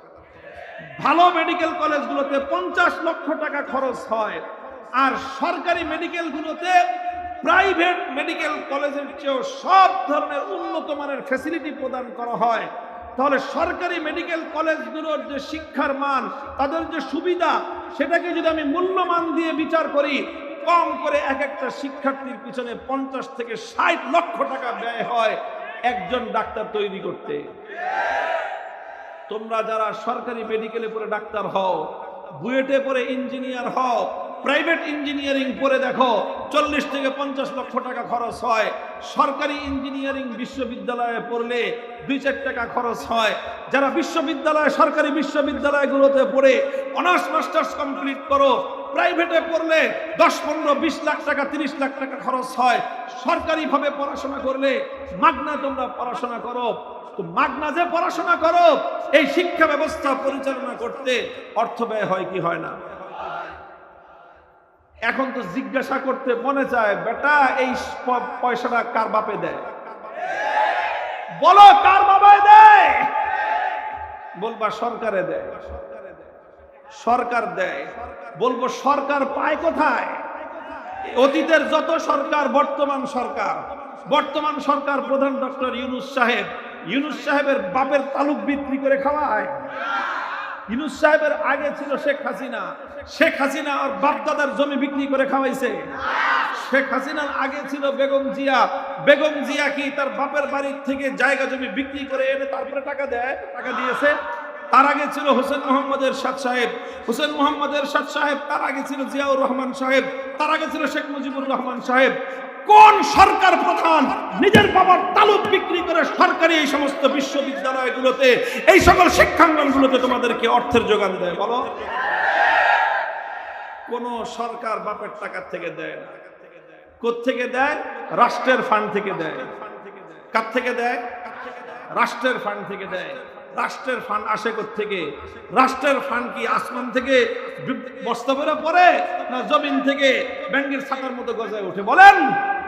রাষ্ট্রের এই ফান্ড দেশের মানুষের মাথার ঘাম পায়ে ফেলানো ট্যাক্সের পয়সা থেকে জোগাড় হয়। এই ট্যাক্সের পয়সা কারা পরিশোধ করে? আরে বড় লোকরা তো শতকরা 99 জন ট্যাক্স ফাঁকি দেয়, চুরি করে। শিল্পপতিরা 100 জনের মধ্যে 90 জন দেশের সম্পদ পাচার করে। রাজনীতিবিদরা 100 জনের মধ্যে 80 জন দেশের সম্পদ লুটপাট করে বিদেশে বেগম পাড়া করে। সত্যিকার অর্থে এই সকল ট্যাক্সের পয়সাগুলো কারা দেয়? ট্যাক্সের পয়সা দেয় সারাদিন মাথার ঘাম পায়ে ফেলে রক্ত পানি করে রিকশার প্যাডেল চালায় যেই গরিব দুঃখী মেহনতি মানুষ সংসার চালায়। দিন শেষে 500 টাকা কামাই করে 300 টাকার বাজার করে। 300 টাকার যে বাজার করলেন আপনি, আপনার প্রতি 100 টাকার বাজার থেকে আপনি চাল কিনলেন, ডাল কিনলেন, তেল কিনলেন, নুন কিনলেন। একজন রিকশাওয়ালা, নৌকার মাঝি, একজন মেহনতি কৃষক, শ্রমিক, গার্মেন্টস শ্রমিকের 100 টাকার চালের পয়সা থেকে 15 টাকা ভ্যাট কেটে সরকারের ফান্ডে যায়। তোমার 15 টাকা, তোমার এই রিকশাওয়ালা, এই গার্মেন্টসের শ্রমিক, তোমার 15 টাকা দিয়ে একটা বেটা ওই মেডিকেলে ডাক্তার হয়। তোমার 15 টাকা খেয়ে ইঞ্জিনিয়ার হয়। তোমার 15 টাকা খেয়ে প্রাচ্যের অক্সফোর্ড নামে ঢাকা বিশ্ববিদ্যালয় থেকে গ্রাজুয়েশন করে। তো বেটা আমরা জাকাত খাই, ফিতরা খাই। আমরা বড় লোকের আল্লাহর পক্ষ থেকে নির্ধারিত যেই জাকাত, যেটা বড় লোকের সম্পদের মধ্যে গরিবের অধিকার, এটা গরিবের অধিকার, এটা তার সম্পদের মধ্যে আল্লাহ সৃষ্টিকর্তা বলে দিয়েছেন বড় লোকের সম্পদের মধ্যে তোর হিস্সা আছে। আমি তো আমার ন্যায্য হিস্সা বড় লোকের কাছ থেকে জাকাত নিয়ে আমার সন্তান কওমি মাদ্রাসায় প্রতিপালিত হয়। আমার সন্তান রিকশাওয়ালা যদি নিজের ইচ্ছায় স্বেচ্ছায় হাসি মুখে আমার মাদ্রাসায় কিছু কন্ট্রিবিউশন করে, তাহলে সেটা আমার সন্তান খায়।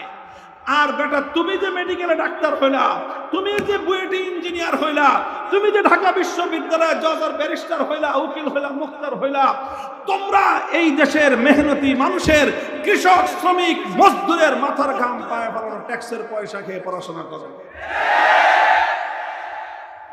তো তুমিও তো এইরকম গরিব মানুষের ভিক্ষা খেয়ে পড়ালেখা করতেছ।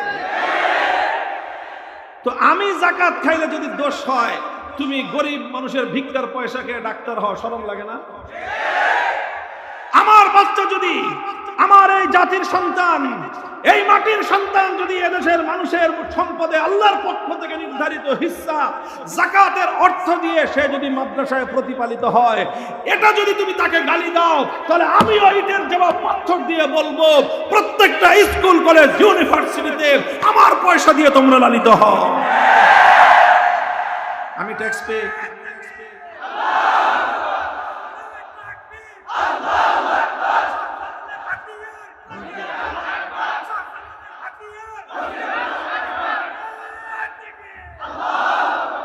আলহামদুলিল্লাহ, আমি এটাকে দোষের কিছু মনে করি না। আমাদের সন্তানরা, তারা আমাদের জাতির সন্তান। বলেন কথা ঠিক না বেঠিক? আপনার সন্তান জাতির ভবিষ্যৎ, আমার সন্তান জাতির ভবিষ্যৎ। সবার সন্তানই জাতির ভবিষ্যৎ। জাতির ভবিষ্যৎ সন্তানরা জাতির সম্পদ দিয়ে পালিত হবে, এতে অসম্মানের কিছু নাই। বাবার টাকা খেয়ে সন্তান বড় হবে, এতে সন্তানের অসম্মানের কিছু নাই। নাতি তার দাদার টাকা দিয়ে প্রতিপালিত হবে, এতে নাতির জন্য কলঙ্কের কিছু নাই। জাতির সম্পদ দিয়ে জাতির সন্তান লেখাপড়া শিখবে, এটা জাতির জন্য গৌরবের, সন্তানের জন্য গৌরবের। জাতির ট্যাক্সের টাকা খেয়ে পয়সা পড়ালেখা করলে যেরকম কলঙ্কের নয়, জাতির যাকাতের টাকা খেয়ে পড়াশোনা করলে এটা কলঙ্কের কিছু নয়, এটা জাতির জন্য গৌরবের। এরপরে যদি কারো কোনো কথা থাকে আমার সামনে এসে বলবে, কথা হিসাব করে বলবো। তোমরা সরকারের নির্ধারিত ট্যাক্সের পয়সা খেয়ে পড়াশোনা করো, আমরা আল্লাহর পক্ষ থেকে নির্ধারিত ট্যাক্সের পয়সা খেয়ে। বাট সরকারেরটার মধ্যে ভেজাল থাকতে পারে, আল্লাহটার মধ্যে কোনো ভেজাল নাই।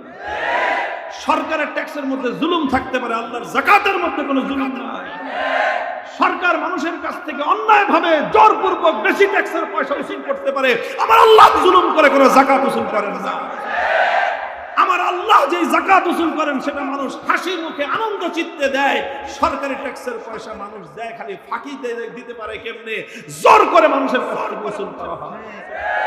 সরকারি ট্যাক্সের পয়সার মধ্যে মানুষের চোখের অশ্রু জড়িয়ে থাকে, আল্লাহর দেওয়া যাকাতের পয়সার মধ্যে মানুষের হৃদয়ের ভালোবাসা জড়িয়ে থাকে। বলেন যুক্তি যদি থাকে, তোমরা যে আমাদের মাদ্রাসার সন্তানদেরকে যাকাত খায় ফিতরা খায় বলে উপহাস করো, আমি তোমাদের সকল কাছে প্রশ্ন রাখলাম, তোমরা কার বাবারটা খেয়ে পড়ো? যদি তোমরা যদি জবাব দিতে পারো, আমার কাছে তার চেয়ে উত্তম জবাব আছে। কথা বলেন ঠিক না বেঠিক? তবে আমি কিন্তু কোনোটাকেই খারাপ মনে করি না। কথা বলেন ঠিক না বেঠিক? আমার সন্তান আমারটা খেয়ে পড়বে না, বেটা তোরটা খেয়ে পড়বে নাকি? আমার বাংলাদেশের সন্তান বাংলাদেশের সম্পদ খেয়ে পড়বে না, তবে ইন্ডিয়ারটা খেয়ে পড়বে নাকি বেটা? বাংলাদেশের মানুষের যাকাতের টাকা খেয়ে বাংলাদেশের সন্তানরা পড়াশোনা করবে, মুসলমানদের যাকাতের টাকা খেয়ে মুসলমানের আমেরিকা রাশিয়া সহ ইউরোপিয়ানরা তারা মৌজ মারে মুসলমানদের সম্পত্তি দিয়ে।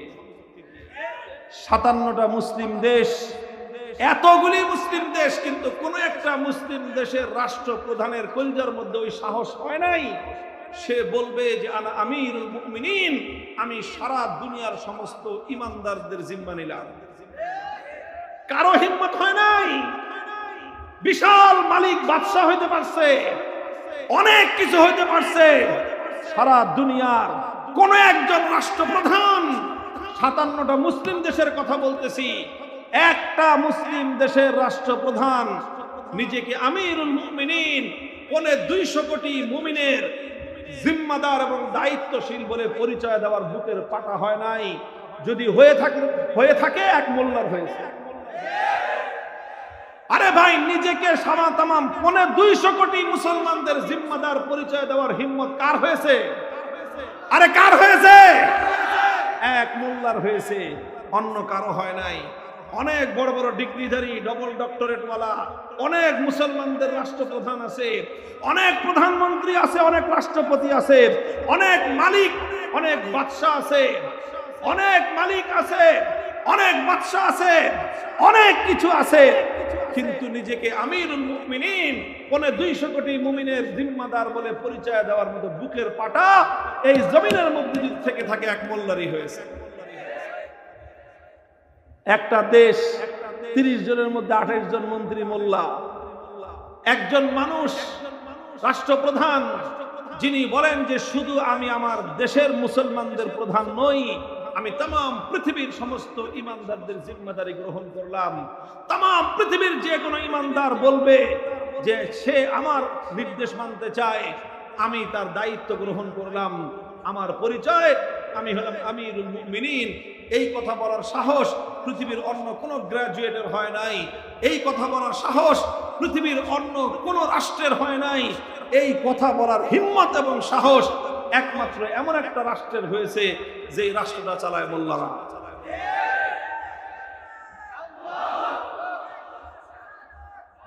মুহতারাম হাজিরিন, সেই মোল্লাদের রাষ্ট্রে এই যে বিগত মাসটা যে গেল, সেপ্টেম্বরের 18 তারিখ থেকে 25 তারিখ পর্যন্ত নিজের স্বচক্ষে দেখে এসেছি। আলহামদুলিল্লাহ, এই আসমানের নিচে জমিনের উপর এত বিশাল পৃথিবী, এই গোটা পৃথিবীর মধ্যে একটা মাত্র ভূখণ্ড 6.5 লক্ষ বর্গ মাইল। আমার এই বাংলাদেশের সমান প্রায় 10টা বাংলাদেশকে একত্রিত করলে যতটুকু হবে, এই বিশাল এলাকা নিয়ে একটা দেশ, যেই দেশটার নাম ইমারাতে ইসলামিয়া। তারা নামই রেখেছে ইসলামী রাষ্ট্র, তারা অন্য কোনো নামকরণ করে নাই। তারা পশ্চিমাদের কোনো ভয়ভীতিকে তোয়াক্কা করে নাই, পরোয়া করে নাই। তারা পৃথিবীতে হুকুম, তারা নির্দেশ জারি করেছে, ঘোষণা করেছে আমাদের এই রাষ্ট্রের চূড়ান্ত ফয়সালা হলো এই রাষ্ট্র চলবে কোরআন সুন্নাহর সিদ্ধান্ত অনুযায়ী। আলহামদুলিল্লাহ। যারা মনে করো এই কোরআন সুন্নাহর শুধুমাত্র কোরআন হাদিস শিখে কি হবে, যাদের মধ্যে এই হীনমন্যতা আছে, তোমরা গিয়ে দেখে আসো। আজ ইমারাতে ইসলামিয়া আফগানিস্তান তাম পৃথিবীর রক্তচক্ষুকে উপেক্ষা করে প্রমাণ করে দিয়েছে, আজ এই পৃথিবীতে ইসলামের যদি সঠিক কোন বিপ্লব আনতে পারে, এই কওমি মাদ্রাসার মোল্লারাই পারে।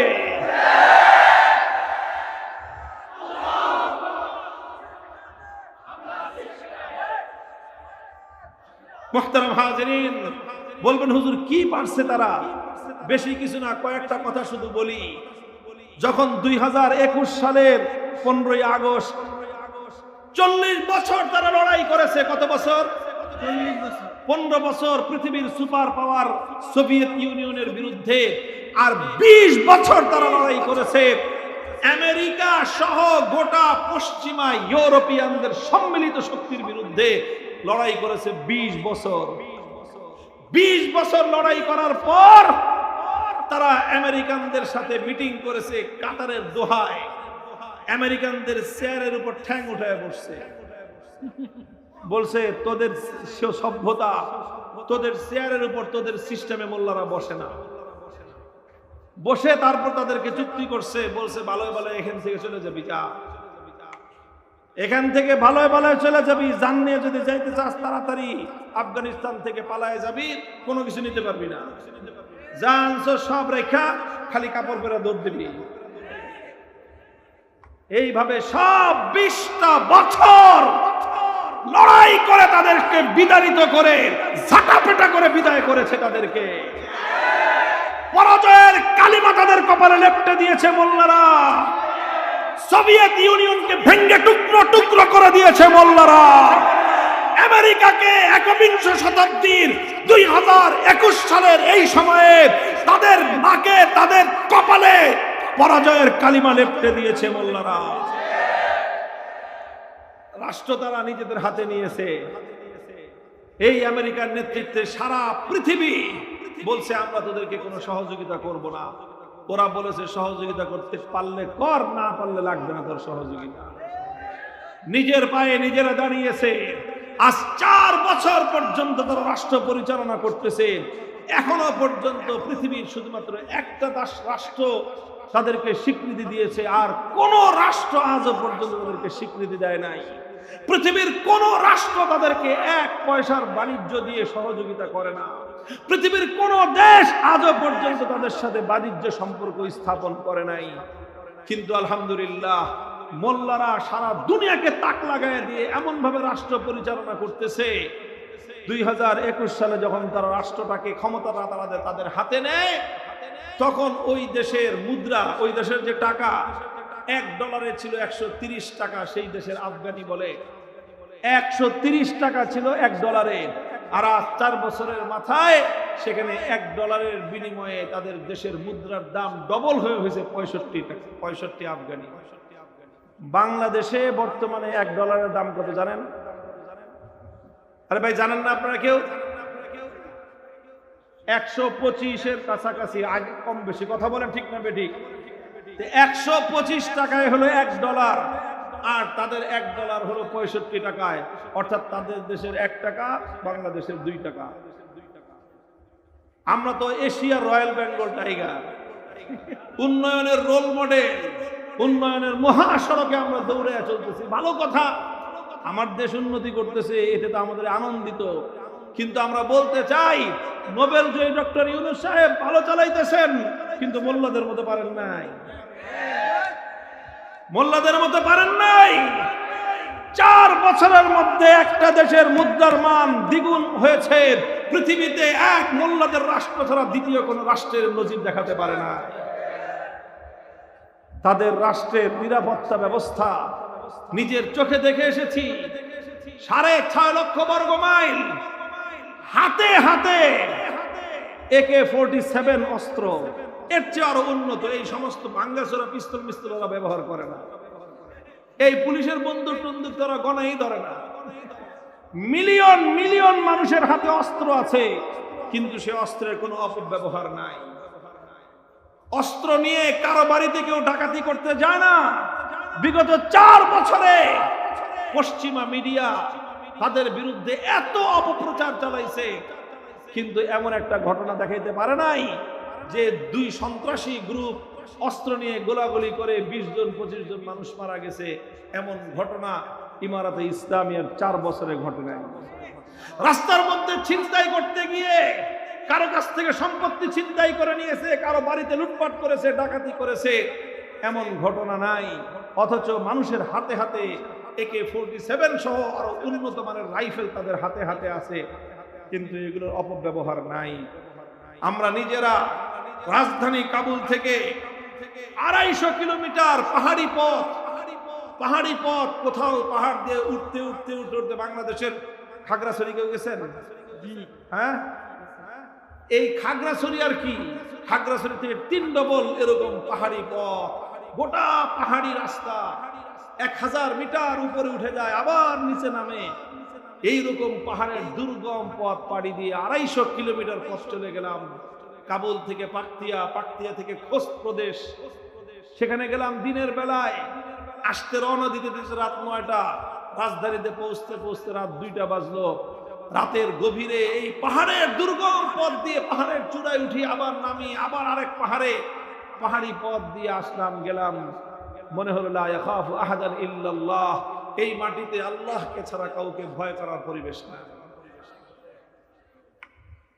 রাস্তাঘাটে তেমন আহামরি কোন নিরাপত্তার কোন চৌকি নাই।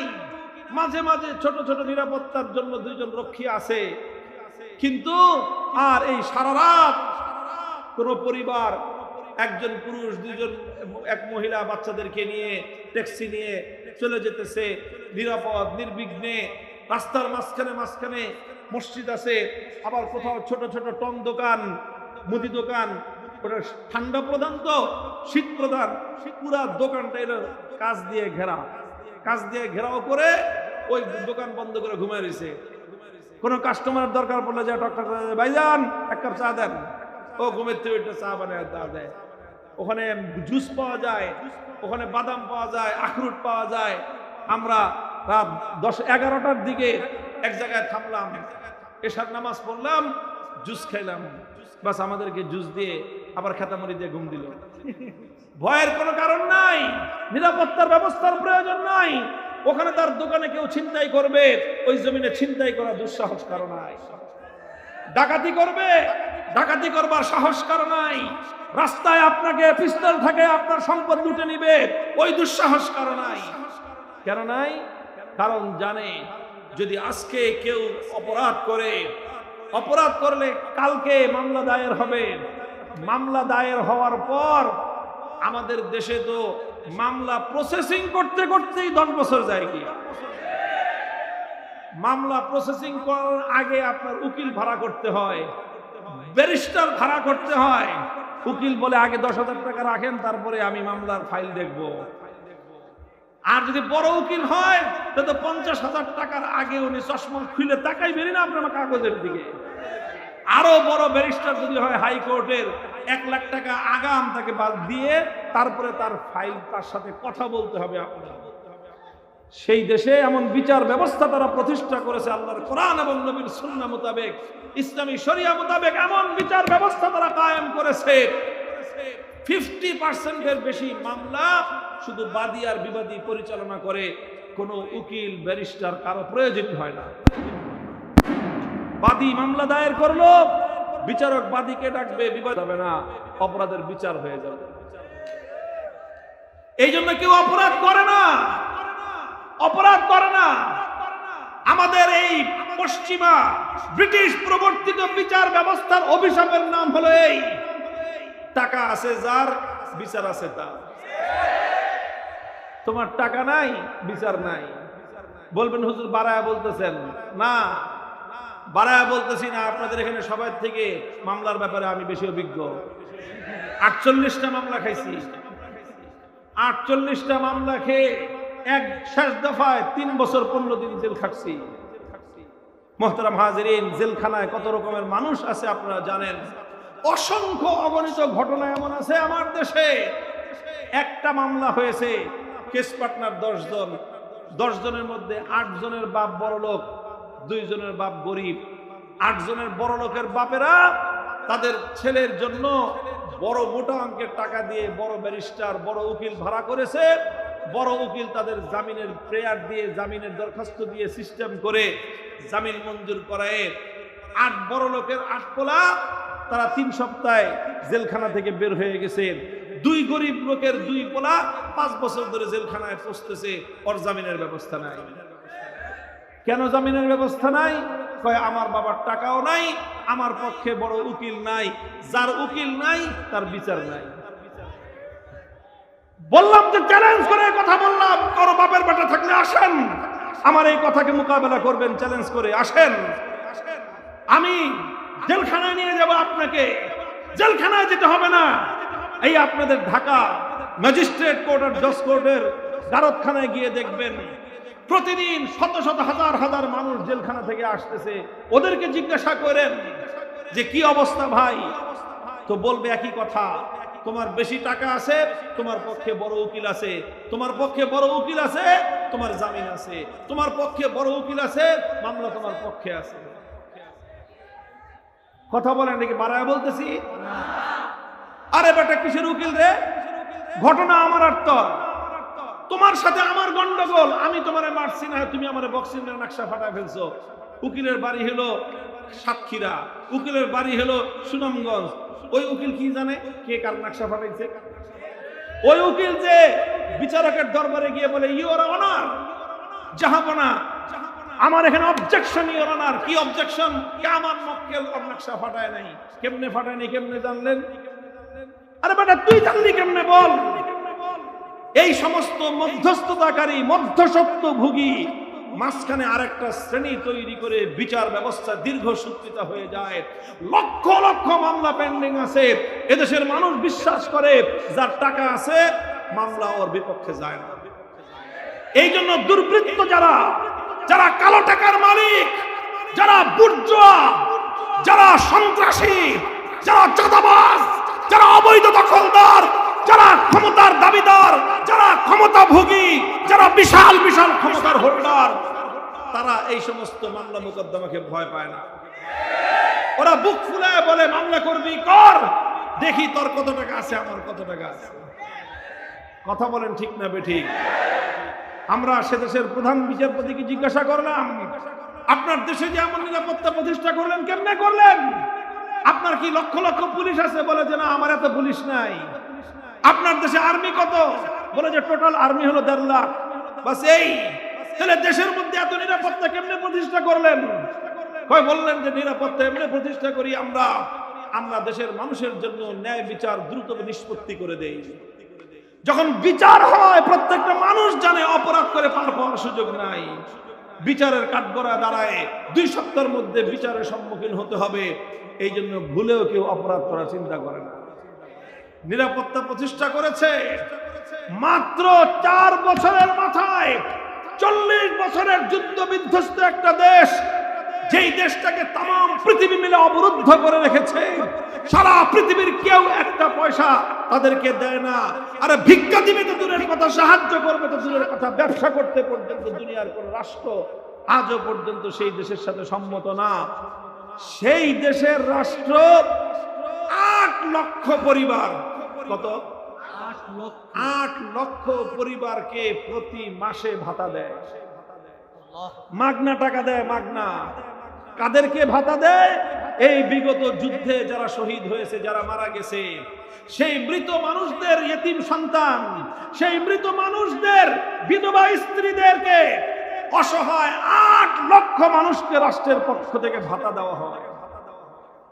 আশ্চর্যান্বিত হবেন আপনারা শুনলে। 8 লক্ষ মানুষকে ভাতা কত দেয় জানেন? প্রতি মাসে কম পক্ষে, বেশি আছে এর চেয়ে কম নাই, কম পক্ষে 5,000 আফগানি, বাংলাদেশি টাকায় 10,000 টাকা। এবার চিন্তা করেন 5,000 টাকার প্রায় $100 হয়। Near of 1 million peoples, 1 million মানুষকে যদি $100 করে দেয় মাসে, $100 মিলিয়ন প্রতি মাসে তারা রাষ্ট্রের পক্ষ থেকে ভাতা প্রদান করে। সেই জাতিটাকে অনেকে বলে অমানবিক। আশ্চর্যান্বিত হবেন, এই যে 8 লক্ষ মানুষকে যে ভাতা দেয়, এই 8 লক্ষ মানুষ সব নিজেদের পক্ষের মানুষ না। এমন অনেক মানুষ যারা তাদের বিপক্ষে যুদ্ধ করে মরছে। সেই মৃত মানুষের ইতিম সন্তান, সেই মৃত মানুষের বিধবা স্ত্রী, তারা বলে যে মারা গেছে এটা তার দোষ। সে ইমারতের বিরুদ্ধে যুদ্ধ করেছে, মুসলমানদের বিরুদ্ধে অস্ত্র ধারণ করেছে, এটা তার অপরাধ, তার সন্তানের অপরাধ নয়। এটা তার অপরাধ, তার বিধবা স্ত্রীর অপরাধ নয়। সে তার এতিম সন্তান বিধবা স্ত্রী রেখে মারা গিয়েছে। রাষ্ট্রের দায়িত্ব যখন আমরা গ্রহণ করেছি, এই রাষ্ট্রের প্রতিটা এতিম এবং বিধবা নারীর ভরণ পোষণের দায়িত্ব আমরা গ্রহণ করলাম। এই বুকের পাটা একমাত্র মোল্লাদের আছে। ডক্টর ইউনূস সাহেব নোবেল তো পাইছেন। সারা দেশের মানুষের কাছে সুদের বিনিময়ে অর্থলগ্নি করতে পারেন। 8 লক্ষ এতিম সন্তানের মাসে $100 করে দেন না? দেখি বুকে কত বড় পাটা আছে। আলহামদুলিল্লাহ, মোল্লারা পেরেছে। মোল্লারা কেন পারছে? কারণটা কি? মোল্লারা পেরেছে কারণ তাদের দেশে আল্লাহর কোরআন, নবীর সুন্নাহ, ইসলামী শরীয়তের বাইরে কোনো আইন চলে না। আল্লাহ পাক রব্বুল আলামিন কোরআনে পাকের মধ্যে ওয়াদা করেছেন, ওয়ালাউ আন্না আহলাল কুরআ আমানু ওয়াত্তাকাউ লাফাতাহনা আলাইহিম বারাকাতিন মিনাস সামাই ওয়াল আরদ ওয়ালাকিন কাযযাবু ফাআখাযনাহুম বিমা কানু ইয়াকসিবুন। আমার আল্লাহর কোরআনের মধ্যে আল্লাহ পাক স্পষ্ট ঘোষণা করে দিয়েছেন, বান্দা ইমানদার জমিনওয়ালা যদি আমি আল্লাহ পাক রব্বুল আলামিনের কোরআনকে বিশ্বাস করে, কোরআনকে আঁকড়ে ধরে, আমি আল্লাহ আসমান এবং জমিন থেকে বরকতের দুয়ারগুলো আমি আল্লাহ খুলে দেই। আল্লাহ পাক আজ সেই ইমারতে ইসলামিয়ার নিচ থেকে, আসমান থেকে, জমিন থেকে বরকতের দুয়ার খুলে দিয়েছেন। সেখানে আজ জমিনের নিচ থেকে মূল্যবান সম্পদের খনি আবিষ্কার হইতেছে। সেখানে আজকে স্বর্ণের খনি আবিষ্কার হয়েছে, গ্যাসের খনি আবিষ্কার হয়েছে, কয়লার খনি। সারা পৃথিবীর যে এনার্জি সেক্টরের জন্য যে কয়লার দরকার, পৃথিবীর 1 নম্বর শ্রেষ্ঠ কয়লা ইমারতে ইসলামিয়ার কয়লা।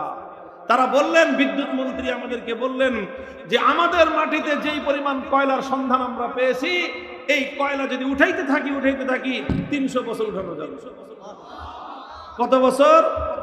300 বছর। এবং এখানে এই পরিমাণ কয়লা আছে, শুধু আমার দেশের কয়লা দিয়ে সারা পৃথিবীর সমস্ত কয়লার চাহিদা শুধু আমরা পূরণ করতে পারবো। এই বরকত দিয়েছেন কে? চিৎকার করবেন, কে দিয়েছেন? এই নিরাপত্তার ব্যবস্থা কে দিয়েছেন? এই ন্যায় বিচারের ব্যবস্থা কে দিয়েছেন? আমরাও বলতে চাই আলহামদুলিল্লাহ, সুম্মা আলহামদুলিল্লাহ। হে দুনিয়ার মুসলমান, তোমার দেশ থেকে ব্রিটিশ প্রবর্তিত ইংরেজদের বিচার ব্যবস্থা, রাষ্ট্র ব্যবস্থা, শাসন ব্যবস্থা, শিক্ষা ব্যবস্থা ঝাঁটাপেটা করে বিদায় করে আল কোরআনের সমাজ গড়ো, বরকতের দুয়ার খুলে দিবেন কে?